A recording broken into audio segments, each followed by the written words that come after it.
All right, we are trying something new.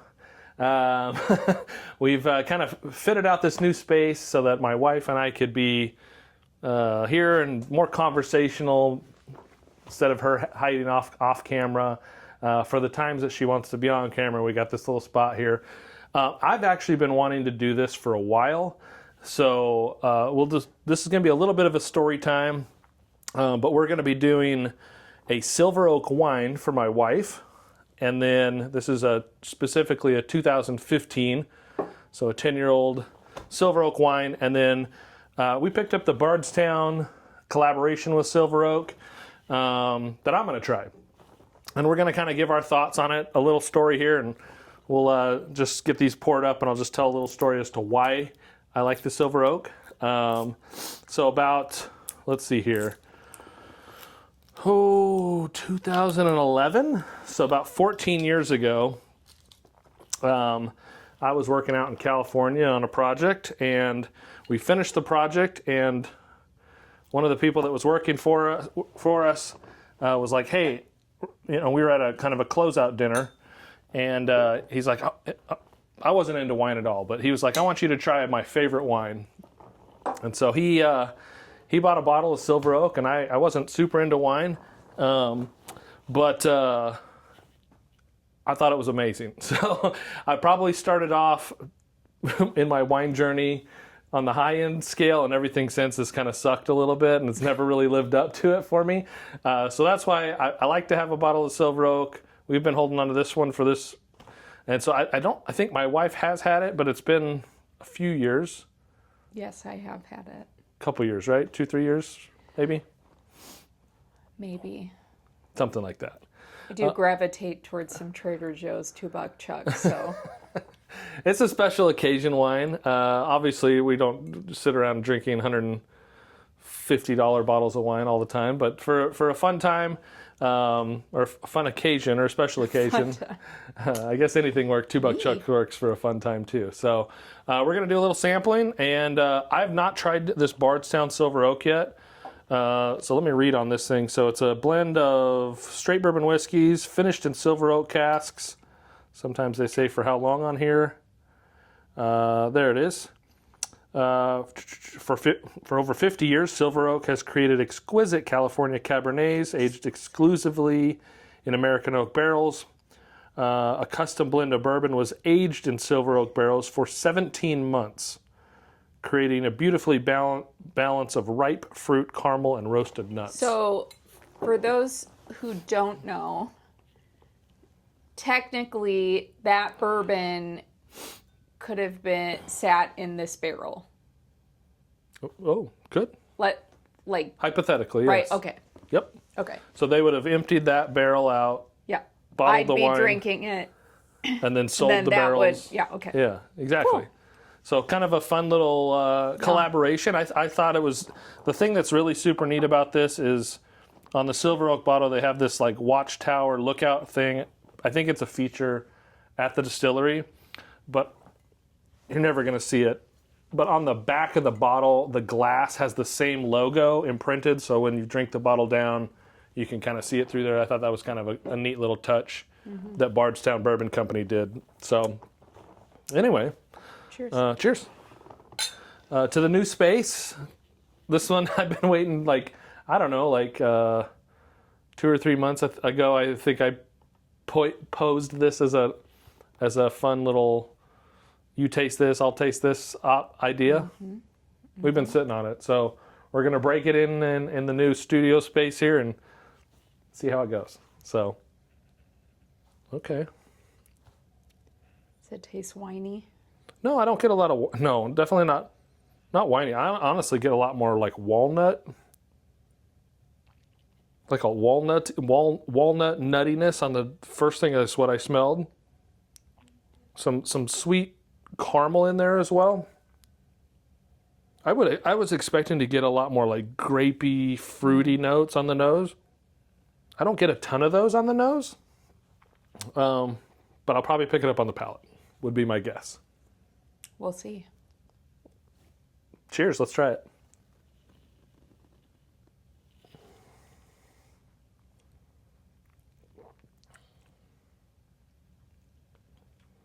Oh, it's got a nice spice note, almost like a baking spice with a little black pepper in there. The the jammy, grapey wine notes are very minimal, in my opinion. I was worried it was going to be like super wine finished. I like it when there's a very light wine finish, but not a heavy wine finish. It has a heavy, dusty smell. Okay. I think that's the first thing I smelled. Interesting. I wonder if it's like the aged Like a barrel. opening a chest, an antique chest. with mothballs in it. This one doesn't have mothballs. Okay. Mothballs have a very specific smell. For those of you who thrift, you know what I'm talking about. No mothballs.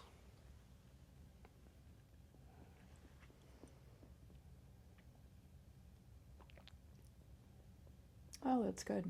You like it? Definitely not Let me try your wine. not jammy. Not jammy. But this wine is super light. Like there's no, I don't know. I'm not a Sommelier. connoisseur. Yeah. But the bourbon has the same, it doesn't burn, it's not heavy. It feels like a light, deep flavor, but there's no like pause when you swallow and regret your life choices type situation happening. Yeah. And I feel like the wine is very similar in that. Let's see what you get on the dusty note. Coming back to it, it's like an older oak. Yeah, like Smell an to it. oak chest. Okay. Yeah.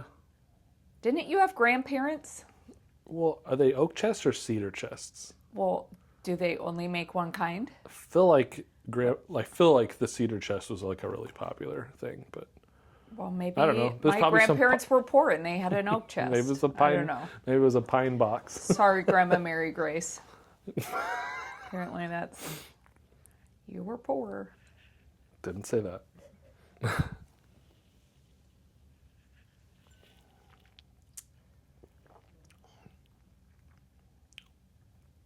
Yeah, it's not bad. It's pretty good.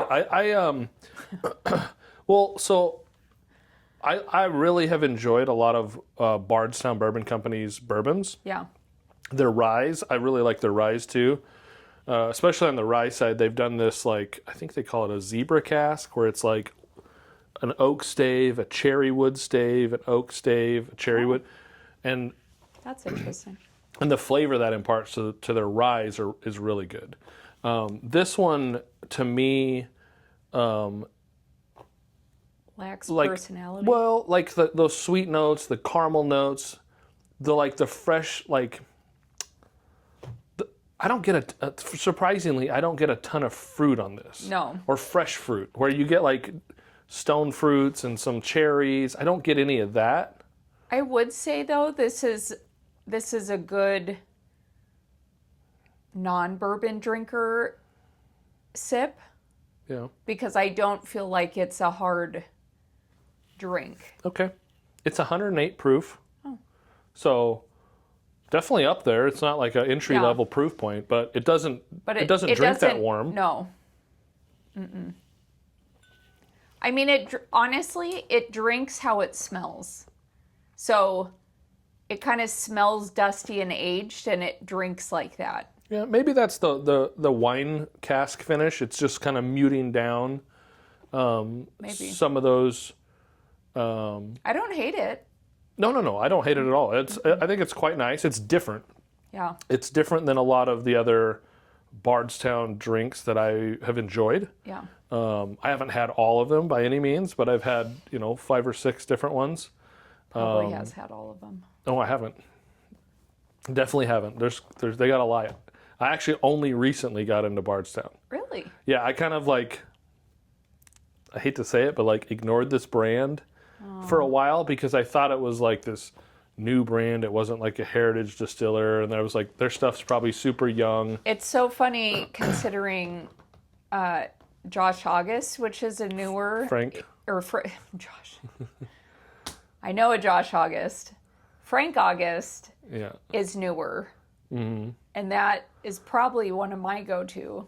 Yeah. No, and that's. Yeah. I would say I've started. It's the generational difference, right? What do you always say? What does are you? that mean? What are you? Oh, I don't know. Not millennial. Millennial? Not millennial. I'm a millennial. Gen Z? Is that what's before millennial? I think Gen Z's after. Gen X? Are you a Gen boom- X? Are you a boomer?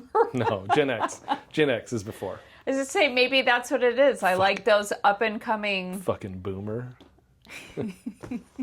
Nope, not a boomer. Okay. Just maybe look like one. Okay. No, Gen X on the cusp, yeah.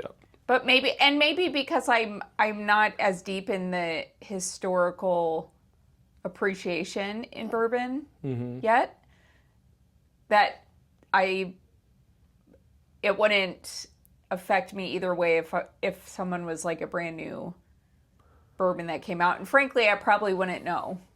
No, and honestly, that's just kind of part of I would say my bourbon journey per se. That's why that is why blinds are great, because you're not mentally already picking out the one you like based on what you know. Yeah, all your preconceived notions Yeah. are out the window. Yeah, You've said that multiple times. Yeah, If you would have seen these on the shelf, you would have picked them in a different order. yeah, no, yeah. Yeah. I think where I was going earlier was Sorry. when you cut me off. So circle back to that train of thought. No, I think one of the I would say the first 3-4 years I wasn't branching out into like a bunch of different like distilleries. I kind of stuck to what I liked, you know, the Buffalo Trace stuff, a little bit of Wild Turkey, but not even a ton of Wild Turkey. You know, I kind of steered clear of Penelope for a long time too, because I thought it was one of these like newer things, and then I was like, all right, I'll start, you know, trying some of the products, and really that's what opened my mind, was trying some of the stuff, and so.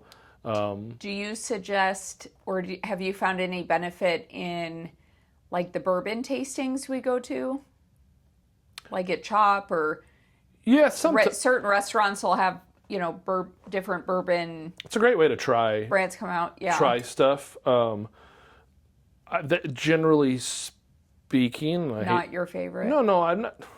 Generally speaking, they pour a lot of younger, cheaper bourbons, which, in some cases, that's not my favorites. Yeah. And then a lot of times they'll also mix in scotches, and then you're like, okay.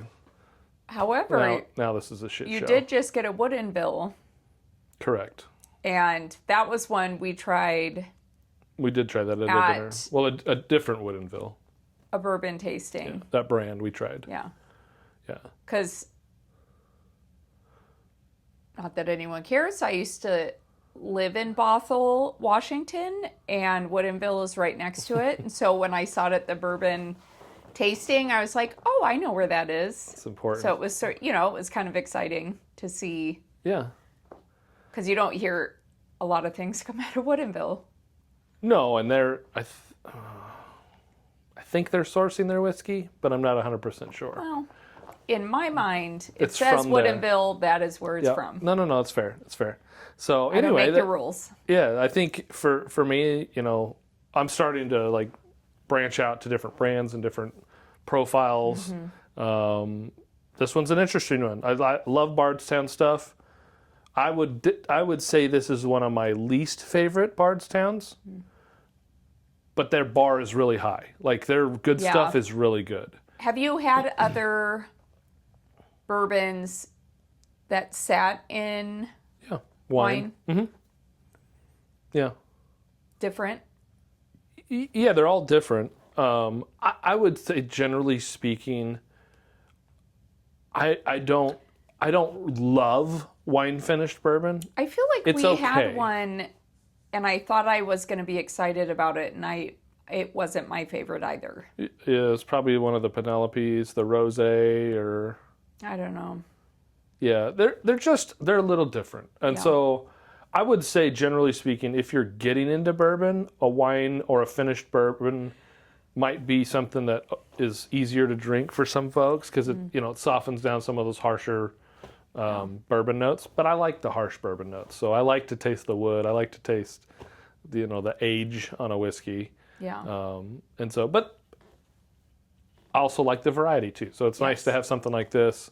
Agreed. Agreed.